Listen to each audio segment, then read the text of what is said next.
เรียนเคารพสวัสดีครับ สวัสดีค่ะนักเรียนวันนี้ครูมีประชุมนะ แต่ว่าครูจะสอนเรานิดหน่อยก่อนแล้วก็จะเช็คชื่อนะคะ คนแรกก็คือณัฐพงศ์ค่ะมาครับ วรเมธค่ะ เดชทุกคนค่ะ มาครับ วันนี้ห้องเรามาครบนะคะ เรื่องที่เราจะเรียนวันนี้ก็คือเป็นเรื่องวิชาคณิตศาสตร์เป็นเรื่องของการสุ่มตัวเลขนะคะเรื่องทั้งหมดที่เราเรียนมาก็จะเป็นประมาณนี้ มีนักเรียนคนไหนไม่เข้าใจตรงไหนบ้างไหมคะ ไม่มีครับ ค่ะ ขอบคุณวันนี้ที่ตั้งใจฟังครูนะคะ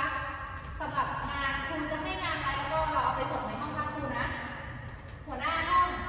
เราใช่ไหมเป็นคนรวบรวมงานแล้วก็ไปส่งในห้อง แล้วก็ดูแลความเรียบร้อยของเพื่อนด้วยถ้าเพื่อนคนไหนทะเลาะกันหรือคนไหนพูดคุยกันให้จดรายชื่อมาส่งครูเข้าใจไหมใช่ครับโอเคค่ะวันนี้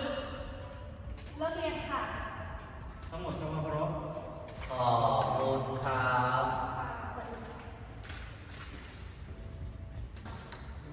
จะพาไปกินข้าวเที่ยงกันเนี่ยจำได้ไหมเมื่อวาน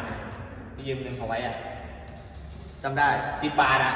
ยังไม่มี เมื่อไหร่จะคืน ก็มันไม่มี จะเอาวันนี้ ก็มันไม่มี เขาจะไปซื้อน้ ไม่มีไม่ได้ตังค์ เอาวันนี้ ก็ไม่มีไง เอาวันนี้ ก็ไม่มีไงเขาจะเอาไปซื้อน้ำก็ไม่มีฮะก็ไม่มีเอาให้ทำยังไงจะเอาไปซื้อน้ำก็ไม่มีโหอะไรวะก็ไม่มี ำเขาจะเอาไปซื้อน้ำ ก็มันไม่มี ครูครับเด็กชายเด็กทุกคนกับเด็กชายนัทพงศ์เขาทะเลาะกันครับ ทะเลาะกันตอนไหนคะ ตอนในห้องครับในห้องเรียน ตอนนี้ยังทะเลาะกันอยู่ไหม ใช่ครับทะเลาะกันครับ วิงั้นเดี๋ยวรีบพาเข้าไปดูหน่อย ครับ เพื่อนเป็นไงบ้างตอนนี้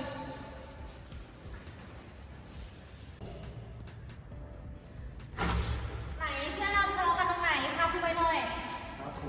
เดี๋ยวนะพี่แล้วเอาน้ำ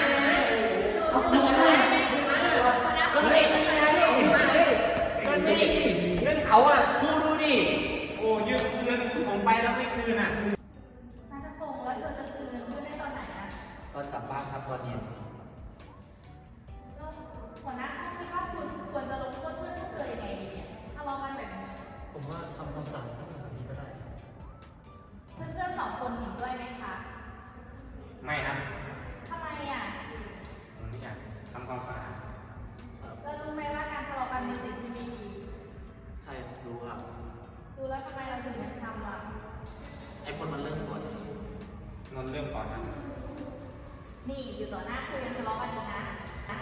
งั้นครูจะลงโทษให้พวกเธอทำความสะอาด1 อาทิตย์ ตอนเช้ามาเธอต้องทำความสะอาดด้วยกันทั้ง2 คนแล้วไปบอกเพื่